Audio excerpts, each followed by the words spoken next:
first guy that comes to mind, because he was a teammate of mine and and I just saw him yesterday, so he's really fresh on my mind, is like a guy like McCaffrey, right?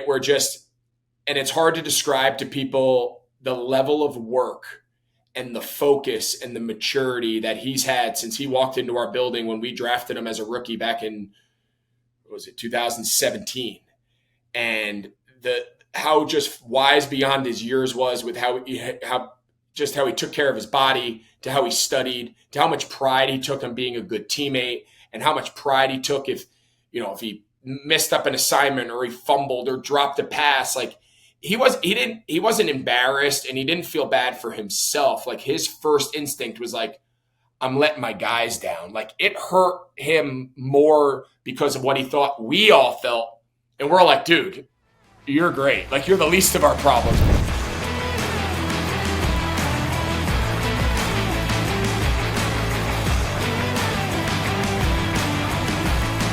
It's Kirk Herbstreit. Oh, Sean McVay. Kerry Walsh Jennings. Sterling Gallagher. Ragazan. John Isner. Ryan Howard. Greg McElroy. Scott Drew. Chris Sale. Mark DeRosa. Cade Klubnik. Derek White. Reese Davis. Marty Smith. Before we jump into today's episode, I want to tell you about Booster. If you got kids playing sports in middle school or high school, Booster is the easiest way to raise money for their team. From uniforms and equipment to travel expenses, Booster makes fundraising simple and fun for schools and sports programs. Check them out at choosebooster.com. That's choosebooster.com, or just click the link in our description to see how your team can boost their fundraising this season. Welcome back to Pure Athlete. I'm Jeff, along with Britt and Brad, back in studio. And guys, I am so excited about today's guest. Usually we banter a little bit, but let's just jump in today. And he took the red eye home last night from doing the Niners and Seahawks. I've been a big fan. 14-year NFL career. I'll give him credit. Played at the U. The U is back, but man, what a great guy in the youth sports landscape. Founder of Youth Inc. too, and just loving youth sports and kids. And we are so excited to have him on here. Greg Olsen, thanks for joining us, man. Yeah, it's good to be on. I've been a fan of you guys for a long time as well. Follow a lot of the stuff you guys put out. It's so needed. It's awesome and very in line with what we're trying to do. So appreciate you guys having me. This is going to be fun. It's bad. He looks better than us. It's bad. He comes in on red on. He looks better than all three of us. That's not a good start. I'm faking it. So give it to it. You did the Niners, Seahawks, the red eye, and now you're on with us. Awesome. What a life. What a life. Yeah. So before we jump in and talk about your youth, sports story, all that, and go through that, tell us a little bit about it. I know this, you're loving the broadcasting. Going to be a great NFL season. Some storylines maybe to watch this year. Yeah, I mean, obviously, week one, we were kind of talking about it before we jumped on, and week one is always a mixed bag. It's ugly football. It's disjointed. Teams are still trying to figure it out, and I think there's a lot of reasons for it. I think at any level, early in the season is always an unknown. I think every team goes into the season thinking they made all the right decisions and they made all the right draft moves and they made all the right free agent signings and whatnot, but the reality is that no one wants to admit is nobody has any idea how good they are. No one really knows, are we good, are we bad? We all think we can win the Super Bowl, but in our hearts, do we really believe it? And I think that's what's so exciting about the NFL is for the most part, every team has those hopes early on. Some teams lose that hope quicker than others. But I think we've got some obviously last night's primetime game was incredible. Josh Allen follows up the MVP season with, I don't know if it's his best performance of his career, but it's certainly up there, especially against Lamar and them. Micah Parsons gets traded in the blockbuster trade, and then he's all world for Green Bay, and they roll in week one. So, there's just so many great storylines, moving parts, guys in new places. I think it's going to be a great NFL year. So, Greg, I know you get asked this probably a lot because you're so close to it, but sitting here after week one, you got to pick two teams in the Super Bowl and one winning. What's your early season pick?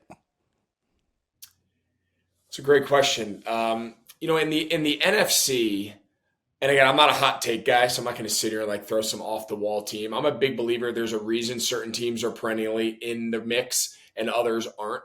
It's not by accident. So in the NFC, I think until someone proves to me that they have a better roster than Philadelphia, and again, it's an easy pick because they won the Super Bowl obviously last year, but I thought halfway through last year on a couple of the games that I called, I thought they had the best roster in football.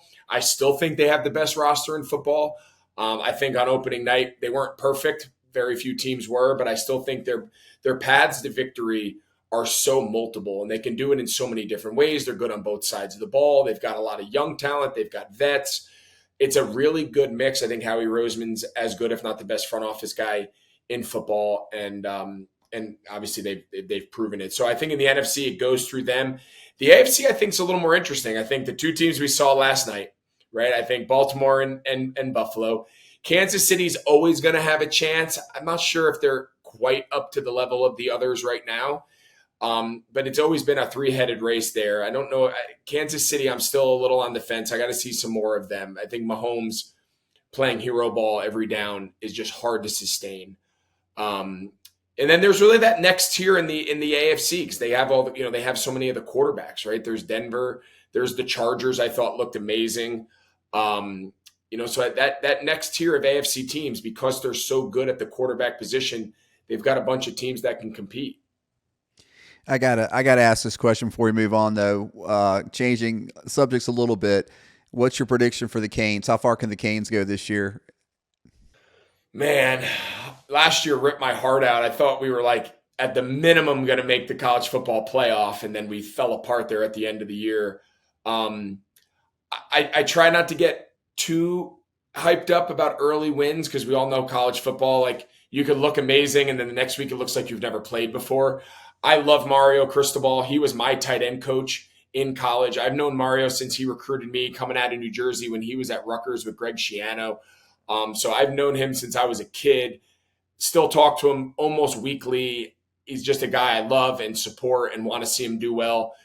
I hope they can take it. And they got a sneaky tough game this week. USF just beat Florida. So I don't know if anyone had that game circled, but from what I saw, that was the best Miami team.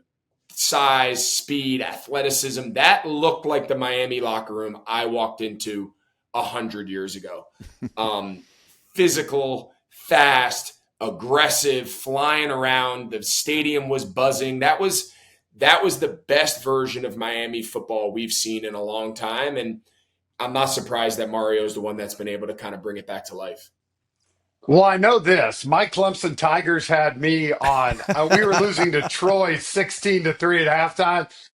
And my wife and I were going to dinner. We got a babysitter for kids. And I'm like, we ain't going anywhere for a few more minutes. I got to see. Oh, Your date God. night was about ruined. I will say this, though, watching Miami that night, dude, you're saying it. The defensive line, that's what they've been missing. That pass rush, the physicality. It was fun to see them back. I mean, I will say this. I'm not a Miami fan. I'm a Clemson fan. But when Miami's good, football's in a better place. Yeah, I tend to agree. I love Clemson, though. I mean, obviously, we live here in the Carolinas, so we're in that ACC country of all the Carolinas and whatnot. But Dabo, I love everything about Dabo. I love his whole vibe. I love everything about him. So obviously, we're Miami fans in our house. We want Miami to win. But when Clemson's playing everyone other than Miami, I root for Dabo because I just love everything about him. But yeah, I mean, Mario's he was very clear when he took that job, in his past experience, spending some time in Alabama with Saban, and then obviously the head coach at Oregon, he's trying to build an SEC type team, which is big, physical, deep in the offense and defensive line, obviously skill positions. They've gone portal now twice in a row at the quarterback, and, Cam Ward's the top pick in the draft, and it looks like Carson Beck. I mean, he won 1,000,000 games at Georgia. I don't know if he ever got credit for a lot of the wins. Everyone wanted to give it to everybody else, but he certainly through 2 weeks has looked the part. That's for sure. Yeah, he's living in Brickell and driving that Lamborghini to the complex, man. Guy's living quite the life. And Jeff, I just got to finish off the college discussion here with saying when this episode comes out, we're going to be just past week 3, and I'm afraid Clemson's going to be 1-2. If we lose to Georgia Tech, these two are Georgia Tech fans, and we're I'll tell you, I like Georgia Tech. I like their coach. There you go, Greg. I like their coach. I like their offense. I like the system he runs. I think I haven't watched them this year, but what I remember from watching them last year a couple of times, I thought they were good. Well, the hardest thing for me, Greg, is I actually am a little bit of a Tech fan because the offensive coordinator, Buster Faulkner, was my high school quarterback at Parkview in Wow. Georgia. But I'm sorry, dude. I got to pull for Clemson. No, I can't There you lose go. to these two guys. No. Oh, yeah. Well, we want to jump in, man. Obviously, you got a great story for yourself. So kind of give us your background for everybody watching, growing up in New Jersey, the sports you played, your mom and dad, brothers, sisters, just your whole kind of story. Yeah, so I grew up in North Jersey, just a suburb outside of New York City. Born and raised there. My dad was our high school football coach for 40 years. I grew up in locker rooms. I grew up going to summer sleepaway football camps. That was our summer vacation. We didn't travel. We didn't go to the beach. We went to football camp, and we went with my dad's team from the time we were little. And then obviously, eventually, me and my two brothers, we all grew up and played for my dad. All at the same school, public high school there in Jersey. So we never dreamed of being professional athletes. We never really even dreamed as young kids of being college athletes. It wasn't until I got to high school that I was like, you know what, I got a chance to play beyond high school. When we were growing up and we were the water boy and the ball boy, just looking up to my dad's senior captain running back and quarterback and playing traditional Friday night lights football, we only dreamed about playing high school ball for my dad. Like that's all we ever thought about. It's all we ever wanted to do. And then fortunately for all of us, when we got to high school, it became clear we were going to have opportunities beyond it. But yeah, man, we grew up in your typical sports boy household. My mom was a teacher. My dad was a teacher. Both of them were coaches. And it's just all we ever knew.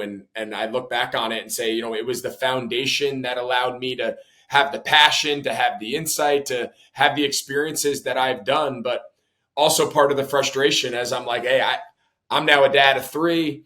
I got two boys and a girl. They're now in middle school. They're all playing multiple sports. And I'm like, I'm a guy that's lived my whole life in this world. And I don't know what the hell's going on. Like I don't recognize this landscape. And I know you guys share a lot of those same perspectives and are kind of out on a similar quest to uncover what those best practices are. Yeah, we're going to talk a lot about that here in a minute we want to hear more about You Think. Just to dive in a little deeper in your story, Greg, where were you in the pecking order with your two other brothers? Yeah. So I have an older brother that was one grade ahead of me, and then a brother who was 10 years behind me. So me and my older brother played like all on the same teams. We were always on the same team. He was a quarterback. He went to Notre Dame. He went to Notre Dame out of high school and finished. He graduated and played ball at the University of Virginia. So he was only one class ahead of me. So I was the running back. I was the receiver. I was the tight end. Whatever he needed as the quarterback, I just kind of was that guy. So that was my life growing up. The two of us super close, and then obviously we had a younger brother that had his own football journey. That we were much older and out of high school when he came up, but he also played for my dad. So yeah, I was the middle. I was in basketball, my older brother was the point guard and he was the quarterback and he was the shortstop and I was the catcher. I was the defending rebounder under the basket. I was the line, I did all the dirty work and I always mess with my dad. I'm like, I kind of feel like you screwed me. I got two brothers that were Division I national recruit quarterbacks. How the hell did I become a tight end? Like, I was like, can you imagine if you would have taught me to be a quarterback? I would have been good. And that's his line. He goes, I think we did all right. I was like, Yeah. But yeah, so I was the typical second younger middle brother and I got all the dirty work. Greg, is there one memory you have before college, all growing up, that was kind of a defining moment, whether it was a great memory or a bad memory that really you think kind of set you on your course or really was an imprinting experience for you? Yeah, it's probably a combination of both. So, my dad's program was one of the winningest programs in the history of New Jersey. He's one of the all-time winningest coaches over his 30 plus years, won 10 state championships, won 1 million games. But it wasn't always the case. When I was growing up, until my senior year in high school, he never won a state championship at the school we all went to. And he took that job in 1985, the year I was born. And we didn't win our first state championship until my senior year in 2002. He had lost I lost my freshman year, my sophomore year, my junior year. My older brother, Chris, lost all 4 years. He lost 4 state championships. So we made it every year. We were one of the best teams in the area, one of the best teams in the state, but we could never get over the hump. And I think that adversity and just getting back on the horse and just getting back to grinding, getting back to the summer, being able to just persevere through a lot of moments that were tough. I mean, we had some heartbreaking losses. We had some really good teams that just couldn't get it done. And then you fast forward my senior year, probably the least talented team that I played on in high school. And we went undefeated and we won the state championship. We just had a bunch of really good, tough kids. They were program kids that cared. They lived and died for high school football. We're still friends to this day. Like, just a lot of really good people that didn't go on to play big time college football, didn't go on to be pros. Their football careers, in essence, ended that day as state champions. And I look back on those years so fondly because, like, not everything's going to be easy. It's not all fairy tale, right? We couldn't just transfer and go to a different school to win a state championship. We had to earn it, and we had to go through some really good programs. And I think those lessons early on for me are things that I've carried forward to this day. You know, I love that you said that y'all are the least talented team, because this is one of my main arguments. And I know you're in Charlotte, big time high school football. Here in Atlanta, same thing, man. And we talk all the time. Brad, you know, as an athletic director, these kids transferring all over the place, right? And you might have just all these 5 stars on one team, and yet they go 10-3 and they get knocked out in the quarterfinals. Like, where's the idea of the team concept? And I'm sure your dad drilled that into you, and you're coaching your kids now, but isn't that a lost art now? It is, because it's the more difficult path, right? It's a lot harder to coach kids and build a program and do it from the ground floor up through a development ideology and a development process. That's harder. It takes more time. It's more stressful. It's more frustrating. There's more ups and downs. There's adversity. That is a more difficult road and a more difficult approach. It's a lot easier to just, either if you're a player, just go to the school that already has all the good players and you're just another one. And if you're a coach, it's a lot easier to just say, I can't coach this young freshman to be my shortstop. I can't coach him to be my tight end. I'll just look around town and just find a kid who's better, plug him in, and I don't really have to do much. He's already a good player. So it's the path of least resistance. It's the easiest way to get good. And I think what we're seeing in the college landscape, which I know is a whole separate animal, is in essence high school sports nowadays. At least it is here by us in Charlotte. Yeah. I mean, we have kids that are playing for 3 or 4 high schools in 4 years. We have kids that are playing for a different team every season. It's the Wild West right now, at least here in North Carolina, and it's unfortunate because I always was a big believer that as you get older, the business of sports grows, and that's what you sign up for, and you have to live with the good and the bad. But man, in my mind, like what I think about in high school sports, whether it was my basketball team my senior year where we weren't competing for anything significant, but you're with your boys, you're battling, you're playing in your home gym, Friday night with the whole town watching you in football. Like, sports doesn't get any better than that. But the idea of growing up and playing with your buddies and just win, lose, or draw, come Monday, we're back with the same guys. Not only does that not exist in high school sports, it doesn't exist in 12-year-old baseball. It doesn't exist anywhere. And I just think it's such a shame. I love that, because one of the things we're talking more and more about is everybody in youth sports or high school sports is focused on the next level. How do I get to the next level? How do I get to the next level? And over, we hear people like you, people like Jeff, and so many others who've reached the next level and the next level talk about their high school was their best experience.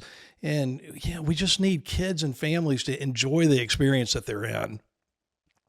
Well, it's so true. And the way I try to frame it when I talk to people is like, everybody is just speeding up the entire process, right? Like, what used to not have to be important until we're in high school now is really important in middle school. And what used to not be important until we got to college has now trickled down. And we are in such a rush to get to the next phase, right? So like a small example, and obviously I know with the baseball background and whatnot, Jeff, like around here, everyone's just like in a rush to get to the big field. Everyone's in a rush to be, they're 12, but we can't wait till 12. We got to play 13, and they got to rush to get to it. And I just, eighth graders like, I got to play varsity. Ninth graders, if I don't play varsity, I got to go to a different school. And I'm like, what are we talking about? Yeah. Like, why is everyone in such a rush to move on to the next thing? And we've just sped up this developmental curve where it used to be, let's find out who's good when we're 17. You're a junior in high school, we'll have a decent idea. There might be the rare exceptions of kids that early on in high school, you look at them and you're like, okay, that kid is different. There's a handful of those kids in every, general area in the country, but that's not the vast majority. Now, we want to make these declarations when these kids are in middle school. You got to know what sport's your future, what's the sport you're going to specialize in, and you're going to go all in, and that's your only path forward.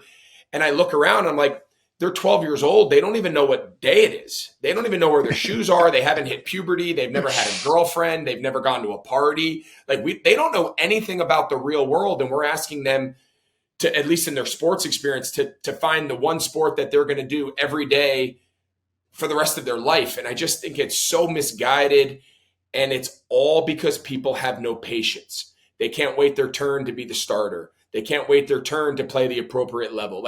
There's no ability to just say, I'm going to see how good I can be and let that take care of itself. Those days are over, and it's a shame.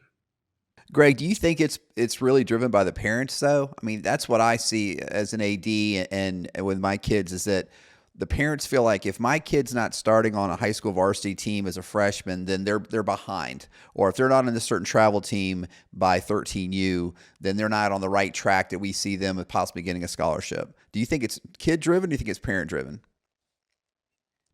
Well, I would say, all right, so there's three prongs to this whole thing, right? There's the coach, there's the adults, there's the coach/admins, there's the players and the kids, and then there's obviously the adult coaches. I would say at different times, it's everyone has a different role. I would say the vast majority of the people that are at fault, in my opinion, are the adults. I think most kids cherish and enjoy the process of being kids. I think if we took the adults out of the question and we said, pick your sports, play them all, no stress, I think kids would do it. I think kids feel a tremendous amount of pressure from their travel ball coaches. I think they feel a tremendous amount of pressure from their high school coaches. I think then as a result of that, they feel a tremendous amount of pressure from their parents. I think their parents are, these coaches are in the ear of these parents saying, hey, you can't play football. You're going to miss all fall baseball training. Or, hey, you can't play summer baseball because you've got football workouts. Or I think the adults set the culture, and then the kids just have to operate in it. And how many 14-year-old kids are going to go, you know what, Dad? No, I'm going to play football no matter what you – it's just not going to happen, right? They're going to take the path that the adults, the parents and the coaches lay out for them. And there definitely is a keeping up with the Joneses. There's definitely this fear of falling behind. If my 12-year-old's not playing on this elite travel ball team and we're not going around the country playing in every PG event, and he's not in a showcase, and he's not in Select Fest, and he's not throwing 75 miles an hour, he'll never be a high school baseball player. And it couldn't be further from the truth. But now that culture has been established, the work that you're doing, the work that we're trying to do of just unraveling that ideology and saying everything you're being told is from people that only have their own self-interest at heart. Any high school coach telling your kid that he can't play multiple sports is telling you that because it's in his best interest you only play football year-round or you only play baseball. It's not in your best interest. So I tell parents all the time, the second a coach tells you that, you should be out. That is not the coach that should be raising your son or daughter because they're only interested in their own self-worth. Yeah, run as fast as you can, man. We talk about it all the time. Not for you. If there was one thing I do, I would disband fall baseball. I hate fall baseball with a passion. I'm living it right now. Growing up, we didn't even have fall baseball at our park. It wasn't. Yeah, it was called football. Yeah, no, exactly. Yeah, it was called football. Or run track if you didn't want to play football. I'm joking. Whatever. No, yeah, for sure. And I sit here and laugh because, Brian McCann, who caught for 16 years in the big leagues, I played against his kid's team. Colt, yeah, Colt's a beast. Yeah. He's a big like kid. 6'10". Yeah, he's huge. Huge. And Brian coaches this team, and it's all kids locally. And Brian could put Colt on the best team or handpick these teams. They went to Cooperstown and they had a blast. But Brian's like, this is our team. I could go pick up two kids and go to Cooperstown and Yeah. probably make it to the championship. But this is our team. And if we go 5-1 as a team, we go 5-1. And we need more coaches like that and more parents to understand your kid's not getting left behind. I coach a travel softball team, man, and we have middle school ball in the fall right now because Georgia's one of 4 states where high school softball is in the fall. It's not in the spring. It's kind of weird, Interesting. which is really Interesting. messed up. I don't like it, but it is what it is. But we have, at times parents are we getting together to practice for our travel team on a Saturday, and I'm like, no, I'm watching Tennessee Georgia at 3:30 this Saturday. Right. I'm not doing this. And then Sunday we go to church and we come home, watch the NFL, hang out as a family, have dinner. But it's like go enjoy your softball team for your middle school, and then in October when it's done, we'll play a few tournaments and kick up. But it's like all these parents want more, more, more. And I don't necessarily think they do, but they're listening to all these people say it. And I mean, I know you've had great guests on yours too, say so many of these ideas, but it's like, I don't know if anybody's listening, if it's not going to change. It blows my mind. And I think at the end of the day, kind of where you are, if you're good, you're good. If you have a passion, you're going to have a passion. And we had Chris Sale on about a month ago, guys, and I loved it. In high school, Chris Sale was throwing 86 to 87 miles per hour his senior year. And like in today's landscape, dude, he probably wouldn't even get looked at by Florida Gulf Coast where he went. Oh yeah, and in today's landscape, he quits baseball as a sophomore because he's told he can't play. Absolutely. And now it's like, because look what he did. He won the Cy Young and he's, top 5 pitcher in all of baseball. And I'm like, we're not giving these kids ample time. It's like you said, and I look at it at a high school football level, a ninth or 10th grader, instead of keep developing on the JV team, right? Keep grinding this kid. It's like, you can't help me now. So, you know what? You got to do it on your own. And it's such bull crap, man. I'm so sick of it. Well, there's a lot of things that you just there for me to unpack that I couldn't agree with you more on. So, like fall baseball, I Oh, despise. hate it. And now here I'm going to put myself in the shoes of the adult, right? So I coach my kids now. Now they're playing 13U. So we just Yeah. made that transition. We just did the whole Cooperstown. We played McCann's team down in Georgia in a big event. So we just wrapped up our little like small field experience with the boys through 12U. So now they're all in 7th grade. We're making this big transition to the big field. The Yeah, game's you're going very 60 different. feet, right? Y'all are going 60 feet now. 69. Yeah, we go Yep. straight to 60, Yeah. 90 here in North Carolina. So it's a big adjustment. The big kids that were dominating 50, 70, it looks a little different. Those balls Yeah. don't get out of the park. Those hard ground balls are outs. Like it's just a different animal.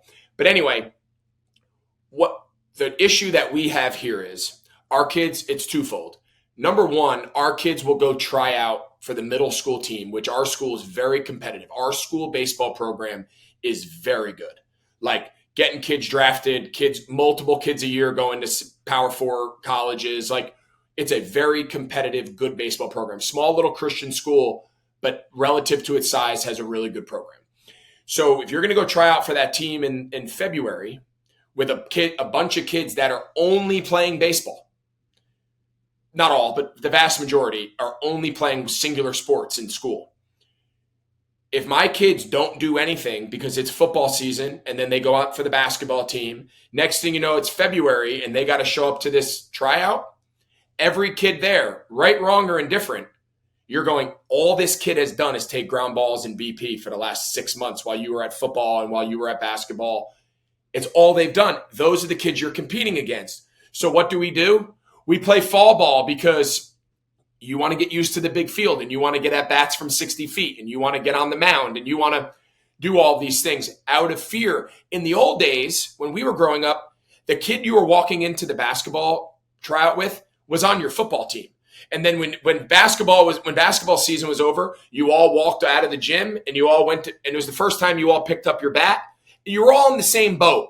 So like at least those days are over. So like parents, and I don't blame them, they're looking around and saying, if I want Johnny to make the school team or to be on this whatever team it is, like we've got to do it. We've got to put the time in, because if we don't, someone else will. So I think that's a huge stress on the parents. And then I put my coaching hat on and I look at my own team and I say, I got a lot of kids that if I don't do a fall season, They're going to they go love find baseball. a different team. They're going to go play on a different team. Yep. And then come spring, spring, summer, when school ball's over and we pick up our travel ball season, like next May or April, May, give or take. Now it's our team and we're going to go out and compete and go out and see how good we can be. We're all local kids. We practice together and we don't do the fly in kids from all over. We have one team, we practice, we play. And if we win, lose or draw, we come back and do it again. But you don't want your kids to go play for somebody else who's giving them a full fall schedule. So what do? You're like, all right, we'll play 3 tournaments, but we're only going to practice once a week. We're not going to practice 2-3 times a week like we do in the spring. And those other teams are practicing 2 or 3 times a week. So now teams you beat in the summer beat you because you're not as good and your kids are playing. So it's just this never ending cycle where no one wants to lose, but no one's taking it as serious. And it's just if we could just eliminate it and everyone just abided by the same rules, it would take so much pressure off everybody. Yeah, those are the realities. And, like I'm sure you do on your show, we talk about specialization a lot. You guys both just talked about it very passionately. And yet the reality is, at some point, unless you're the elite of the elite, which both of you guys were, you have to specialize at some point, or the pressure to specialize is really, really heavy. So we've really shifted into don't specialize early. These kids that are specializing at 8 or 9 or 10 years old, you're just going to burn yourself out. You're going to hurt yourself physically, all those types of things.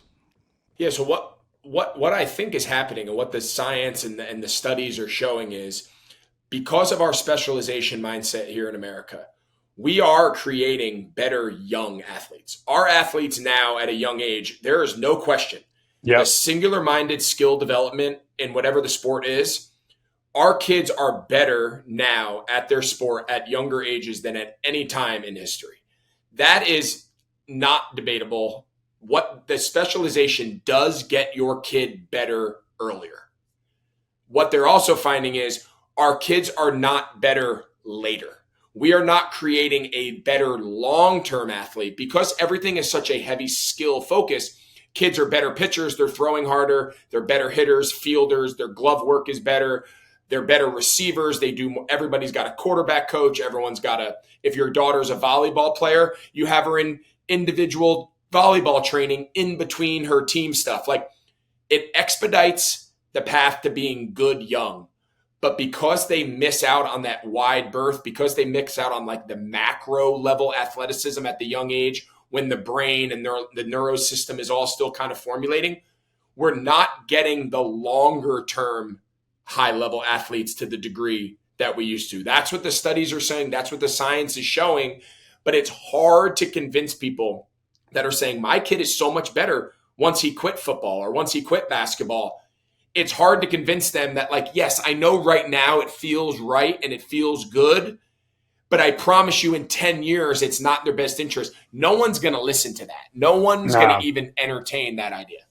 Yeah. And what's funny is I've had a chance to talk to numerous GMs in the baseball landscape, different guys that they almost draft these high school kids now, knowing within the first couple years, they're going to have Tommy John. They're like, it's inevitable. It's coming. We don't care. And the amount I've heard from numerous people, the last 4 or 5 years of kids throwing mid 90s, high 90s, and really within the first 3-4 years, they've only thrown maybe 100 innings in pro ball because they're hurt. Their arm is not responding the way, because all of a sudden now you're ramping it up, right? You're throwing 2 bullpens, starting every 5 days. And so I think that's an interesting point you make. And I completely agree. You go watch high school football now. I mean, those kids are so much bigger and stronger. Oh. I went 15-0 down here my junior and senior year at Parkview, which we were, the highest classification. We had an unbelievable thing. And I think about our team and my kids go to Buford. And I'm sure you've seen that $62 million stadium they built. That's real ball there. And, yeah, no doubt. But so I sit there and right, I'm up watching the game, and my wife knows I just like a diehard high school football, and she's like, "There ain't no way your high school team would beat this team." And No, the it's the college the football. the part of me is like, "Oh, we would have grinded them down. We're tougher." And then I look down there and they come running out. I'm like, "We would have got waxed by this They team." got Like, 100 kids, 50 of them are going 50 of them are going on scholarship. 100%. And so I think you make such a great point. It's like, how do you get this mindset though that like is not always the best way to do it? And I know what you're saying. Like if you don't, I agree, dude. If it was for me for softball when the middle school season was done, I'd be done. Take October, November off, girls. Do a little training, do whatever, and then we'll kick up in January, start our tournaments in February. But like you, these parents, I have 5, 6 of them. When are we playing in October, November? And I know that if I don't provide that, they're going to play somewhere else. And and then it's just a never ending cycle. Yeah. So I'm convinced no one actually wants to do any of this. The adults, all the kids want to do is play games. I don't fault the kids at all. But the adults, I'm saying, I don't think anyone sits home and in their heart of hearts and in their honest moments goes, I feel good about this. Like this is all of us, myself included. But there's an idea of like, we don't get to make the rules. And there is an element of like, you have to play by some of the rules. Now, we don't play by all of them. Like there's a lot of things I just refuse to take part in. But some of the things, if your kids want to pursue these sports, some of it is just, all right, this is the rules. If you don't like it, don't play. But like, they're not going to reshape the landscape just to fit what you like. And I think there's a lot of people that have adopted that mentality and they just go along with it because they don't know it's not that they don't know different. I think people are smart. I don't think they see an alternative path. So, guys, let me ask this. I'm going to ask both of you this because you're both, Brad and I are done with our kids' journeys. You guys are both coaching your kids right now. And, it's talked about a lot that youth sports is not as fun as it used to be because the pressure is there to win. The pressure is there to build skills early, all those things we just talked about. How do you keep it? How do you two guys personally, as dads and as coaches, how do you make youth sports, the experience, more fun for the kids? Well, I guess I'll go. I guess it all starts on what your definition of fun is, right? So like, I believe my teams are fun, not because we're going to play duck, duck, goose and we're not going to like be like, there's not a lot of like silliness. There's not a lot of fooling around. We're not doing all like it's not happening on any team that I'm a part of. What I think is fun, or at least in my mind, what's fun about our experience is we're going to learn the value of work and we're going to learn the correlation between work and outcomes. We never talk how many games we win. We never talk how many tournaments we win. We've lost football games. We've lost basketball games. My baseball team this weekend, we lost bracket play of a baseball game. Like, it's not about we need to do everything in our power to win every game. But what we do stress is we are going to do everything in our power to do things right, to compete our ass off, to play hard, to have the attitude of competitive spirit. Like, we stress all of that. And by and large, I'm not going to say every kid, but the vast majority of kids that we've coached, and we've been doing this now a couple years, they thrive on it. They love that environment. In the beginning, it's a little bit of a culture shock because playing for our teams is a little different than what it's like playing for maybe teams they've played on in the past. Some of the parents are a little like, oh my God, I'm not sure if this is for us. But over time, when they start seeing their kids' confidence, their kids standing a little taller, their kids holding themselves accountable, their kids getting themselves up for 7 a.m. football workouts in July on a summer morning, and they're sitting down in the kitchen with their bag ready, breakfast made. Come on, Mom, I got to get to practice on time. They all go, this is what we want. Like, this is what we want. We're going to win, lose, draw, whatever. This is the lessons that we're trying to create. I think the kids feel empowered. I think they love feeling a part of a team. I think they love being held accountable, not only by the coaches, but over time, they start holding each other accountable. Like, all those magic moments that we all know from sports at a really high level, we can appropriately implement a lot of that at the younger ages, maybe more than people really think is possible. We've seen it time and time again. When you give kids that structure and you give them the belief that you're so much better than what you're doing, I'm not going to allow you to continue to play beneath your ceiling. It comes in the beginning, it's a little, but over time, man, they're like, this guy believes in me. I'm so much better and I'm going to take it and run. That light goes off in their mind. To me, that's fun. So, Greg, at what age does that start? All the way at the beginning? I think middle school. Yeah. I think middle school. I mean, when we were doing T-ball, when they were 6 years old and we're doing T-ball, like that was fun, right? They're chasing the ball, they're diving on the ball, they don't know which base to run to. That was just get them on the field, feel it, play catch in the backyard with dad, get the Fisher Price tee. Are they righty? Are they lefty? They're holding the bat backwards. They don't, right? Like, to me, that was fun. And people don't always agree with me, and not everyone around here thinks that what we're doing. I think come middle school, if you're going to play on one of our teams, like, we're going to play real ball. Like, we're going to play real football. Our middle school football team, the way we coach them, we do it like high school football. And it's not for everyone. And my rule is, if it's too much for you, you can go play Pop Warner. You can go play something else. Go play flag. But like, we owe it to these kids to prepare them for high school. High school sports is incredibly competitive.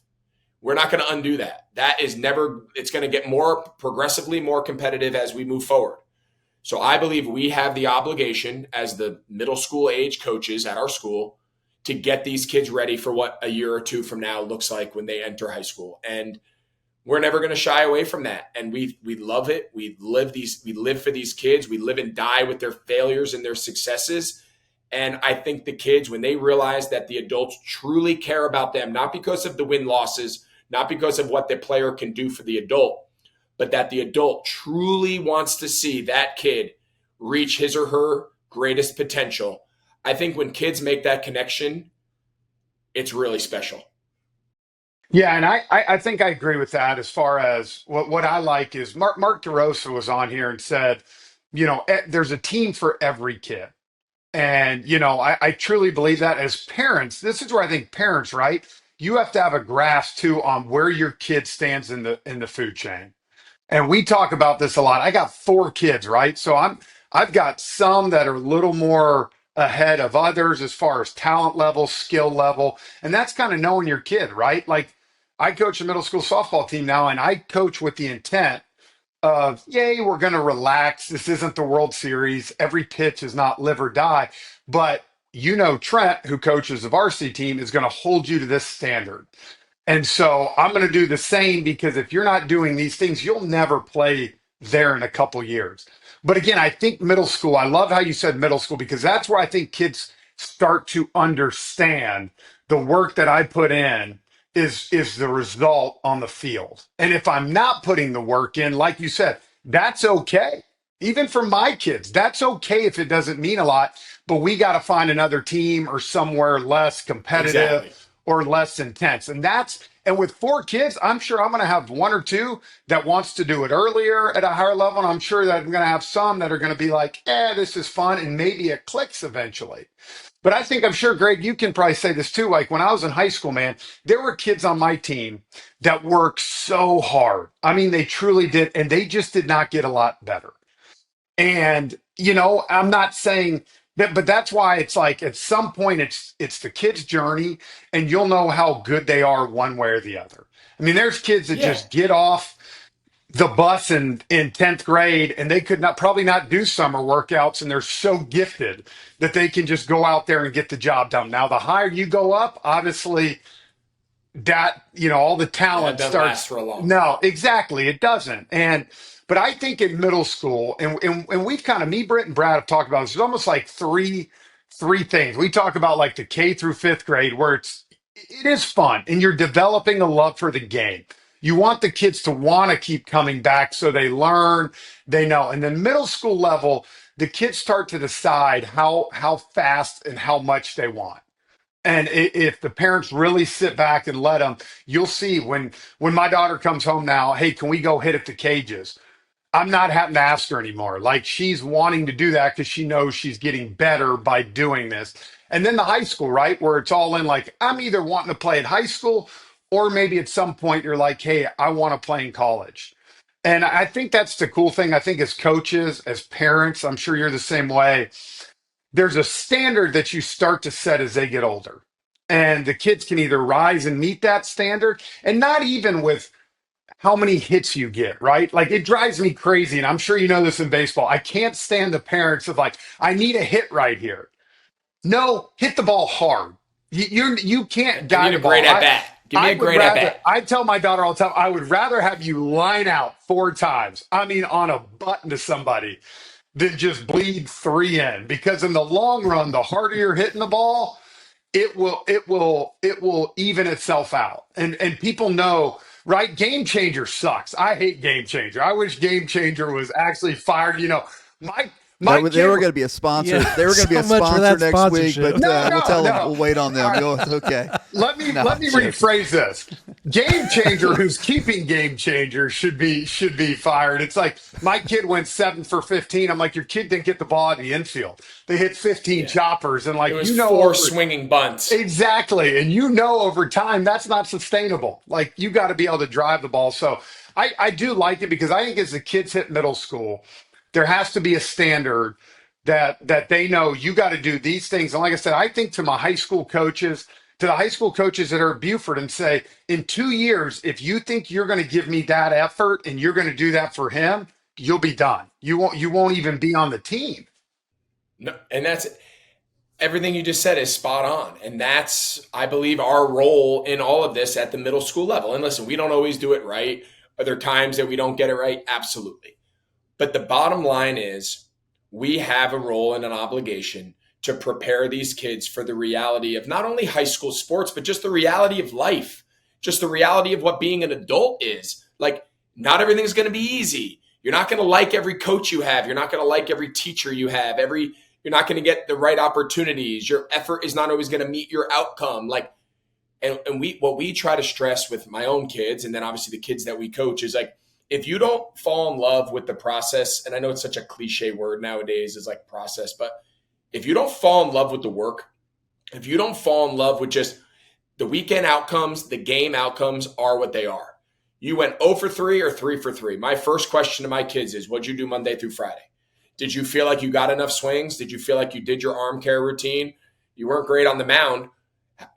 How did you play catch and warm-ups? Were you intent, or were you just shooting the shit with your buddies, sailing it all over the yard, just getting loose? Or did you throw with intent? Did you go through all of your protocols? How was your pregame routine? Like, let's look at all the things that led up to it. And I've said this before. If I get a sense over the course of a week, if my kid, my son or daughter, hasn't done the right amount of work in my mind, which is maybe not always relevant to a 12-year-old, what I think they should do and what they do is very different. And they go out and they go 3 for 3, or they go out and they score 20 points in the basketball game, my reaction is, I'm not thrilled. I don't want them to find that success when they don't put the work in. I don't want them to just walk on the field and be better than everyone else. That doesn't help us. That doesn't do us any good at 12 years old. We're just reinforcing bad habits, and we're in essence lying to ourselves. You go 0 for 3, and Monday through Friday, you worked your ass off, and you were in the cage, and you were doing your T progressions, and you were doing your front toss progressions, and you were doing everything that you know to do, everything you've been taught to do, and it just wasn't your day. The ball didn't fall. You weren't seeing it good. The pitcher was really good. Whatever it is, I got no problem with that. There's nothing, we don't need to be outcome based at 12 years old. But I don't tolerate bad attitudes. I don't tolerate striking out and walking in like you just lost your puppy. I don't tolerate walking in and out of the dugout. I don't, you turn the ball over in a basketball game and you don't sprint back on defense. Like, that stuff to me is non-negotiable. That's where, as a coach, I'm going to wear you out. And that's the stuff I feel like we need to stress more in sports. Less. Not that the skill development's not important. It is. Someone needs to teach you to make a lefty layup. Someone needs to teach you how to work a backhand in the infield. Everyone needs to be taught the skills of their sport. But we just ignore competitive spirit and attitude and toughness and grit and work ethic. And We all the stuff that you're going to carry forward. At some point, you'll never field another backhand in your life, but you'll always have to show competitive grit. You'll always have to show dealing with it. Like those other lessons carry with you through the rest of time. And I don't think we spend enough time at the young age developing those skills because we're so worried about developing the individual sport skills. I love how you both said use the word standard. I mean, the standard's not going to change. Actually, it probably gets harder. But I mean, especially if your kid's goal is to play for their local high school, watch how they practice, watch how they work hard, watch what they do in the off season, watch the level of skill, and dedication it takes. I mean, that standard's not going anywhere. But you as a parent, have to help them get to that standard in the healthiest way possible. I got a couple youth football questions. Greg and Jeff, you've answered this before, but you can jump in as well. When should your kids start tackling in youth football? When should you play tackle football? And the second thing is, what's the primary mistake you've seen youth football coaches make in terms of how they get kids indoctrinated into football? I think it's great questions. And it was something that we wrestled with inside of our household for a long time. And my honest answer from now, this is my 4th year coaching, in essence, middle school football. We did 2 years of Pop Warner.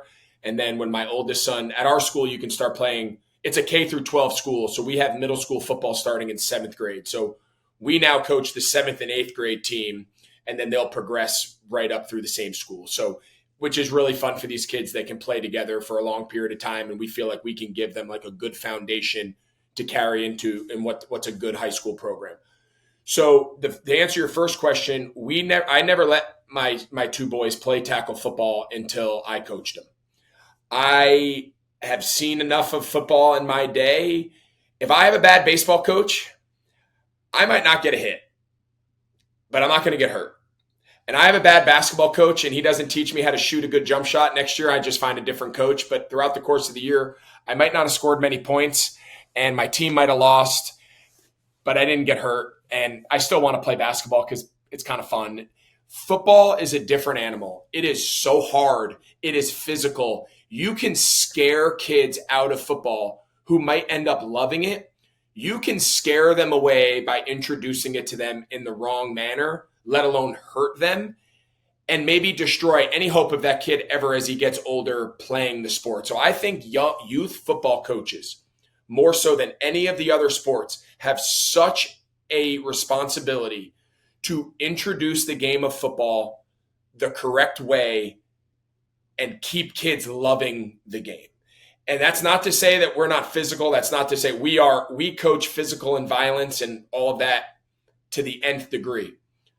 But at our practice, you will never see our kids line up and bash their heads against each other. You will never see kids be tackled to the ground. You will never see a live period of 11 guys blocking 11 guys and falling all over each other, getting their legs hit.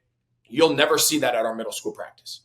We practice very much like we practiced in the NFL. Our contact drills are live, but they're controlled.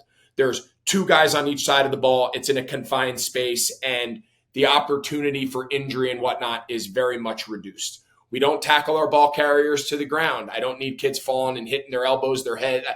We introduce it in a way that we feel is age appropriate, teaches them how to protect themselves, teaching them how to protect their teammates. And the game is where it turns into the live and the scrimmages and all that stuff. And it's worked for us for 4 years, knock on wood. Like, we've been able to introduce a lot of kids who have never seen a football. They've never put a football helmet on. We're teaching kids how to buckle their shoulder pads in 8th grade. But they're still playing in high school, and they're some of the best players in the school. So I didn't let our kids play until I knew I was running the practice. And that's not to say there's not other good people in the area. There probably is. I didn't want my kids playing for somebody else because I want to control the first time they get hit. I want to control the first time they practice, because we've all seen the videos. We've all seen the viral videos of kids lining up 20 yards away, smashing into each other, flat on their back, parents and adults cheering and I do not want my kid anywhere near that environment. My oldest really wanted to play, and I was like, sorry, buddy, we're not doing it until I'm there. And when we tell people about our practices, they're like, how? I say, come watch our team play in the games. And you tell me that we're not physical, and you tell me that we're not striking people, but we've taught our kids how to do it. We're not out there saying we're going to bash your head because we're going to take boys into men. Like, those days are over. We're going to teach you to be violent, and we're going to teach you how to strike people and defeat blocks and lead with your, like, we are teaching football in the truest sense. And when you come watch our team play, you're like, wow, these kids play hard and physical. But when you come watch us practice, you are not leaving our practice saying, oh my God, I do not want to show up again tomorrow. That was miserable. I don't think that's our job as middle school football coaches. Man, that's articulated better than I've ever heard it articulated. How do you, to parents out there that have young kids that want to play football, who just heard you say that, how do they recognize? I mean, they're not Greg Olsen. You know how to do all that. How do they recognize what's the kind of coach they should run from, and what they should run to? Yeah, again, it's like one of those things. Like, I kind of feel like you know it when you see it. To give like specific parameters, a couple red flags that I would look out for are, I guess there's a few. Number one, where the vast majority of the football practice is 11 on 11. And I know some, especially at the younger level, some practices you don't have much of a choice because a lot of these younger teams don't have a lot of coaches. The biggest hurdle of youth football and the teaching and the education and the skill development is, if I don't have enough coaches to run individual breakout periods, I got one or two coaches, one guy's on offense, one guy's on defense. We do the entire practice 11 on 11. And it's in essence just 22 kids out there. And depending how many kids you have on the team, everyone else is just standing around. And when it's time for me to coach the left guard because he stepped with the wrong foot, the wide receiver is just standing there bored out of his mind. And the kid who's not in the drill is even more bored out of his mind because he hasn't been talked to in 2 hours. So that's number one. Sometimes it's not the fault of the coaches because they're doing the best they can. Oftentimes it's because people don't know really how to run a practice. So they just think we're going to run plays. We're going to run a million plays and we're just going to coach the plays and it's all X's and O's. So that would be my number one concern. Find a team that has enough coaches that you can do individual. We do 20 minutes of team in a 2-hour practice. We do 20 minutes of team a day. It's the last 20 minutes. Up till that, it's small group, it's individual, and it's every single kid is being taught wide receiver, running back, quarterback, whatever their position is, skill development, individual to small group, and then we finish as a team. Like, that's the progression that we try to. Number two, if it's just like excess conditioning, right? Like, everyone thinks football practice is just like run everybody into the dirt. I always believe that people that turn football practice into track practice just have no idea what they're doing. So the idea is like, as long as it's hard, it's good. And it's easy to make football practice hard. I can make our whole team quit. I can make our whole team puke. That doesn't mean it's a good football practice. So I think you can train toughness and get them physically ready through the game of football. I don't need to turn this into a track and field practice and run sprints and do up downs and do bear crawls and make the kids miserable. Those would be probably my two biggest red flags. You want to make sure your kid is being taught to protect themselves, protect their teammates, and learn the skill of the game. From there, as time goes, they'll learn X's and O's, they'll learn coverages, formations. Like, there's time for all of that. The foundation, though, you only get one shot at it.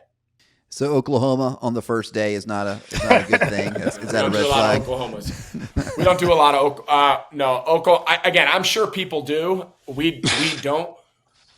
But what, to each. I grew up doing Oklahoma. I grew up doing eye opener drills. I remember going to those practices, and I get it. Like, it was just what we did. I don't feel anymore that to teach toughness in the game of football and get these boys ready, I believe there's a lot of smarter ways to teach the game appropriately, safely, and still not lose 1 ounce of the physicality that the sport demands. You don't have to sacrifice one for the other. Yeah, I love that. I know, finishing up here, I know you're starting to run on fumes, I'm sure, and ready for a nap. My last question to you, Greg, is, kind of like myself, Britt and Brad, we started this process 3.5 years ago. Was there a certain thing that happened that was like, I want to do you think? I want to get in this landscape to help navigate the youth journey. Where did you find that passion and kind of what started you think? Yeah, so I think you think really just started from a lot of the conversations that we're having have dominated my kitchen table. They've dominated date nights with friends. It's 5 minutes into the dinner with a bunch of adults, and at pretty much every conversation, at least with us, it's turned into where are you playing, what's your team, how you doing, what sport are you playing this season, who are you training with, what team are you moving to? Did you hear that Johnny left them to go? It became dominated, and I came to the realization, I'm sitting there with my wife and I'm saying, I've lived this from the time I was a kid. I grew up in a locker room around youth sports. It's all I've ever known. It's all I've ever done. I made a living doing it. And now here I am full circle coaching and parenting. And I don't recognize it. I don't know what the best paths are. I'm trying to apply things that I experienced that I thought were really good that don't apply anymore. And if I don't know, I know there's a lot of other people who don't know. And we can go out on this journey together, seeking the right information, talking to the right people like yourselves. And I'm the first to say I don't have all the answers.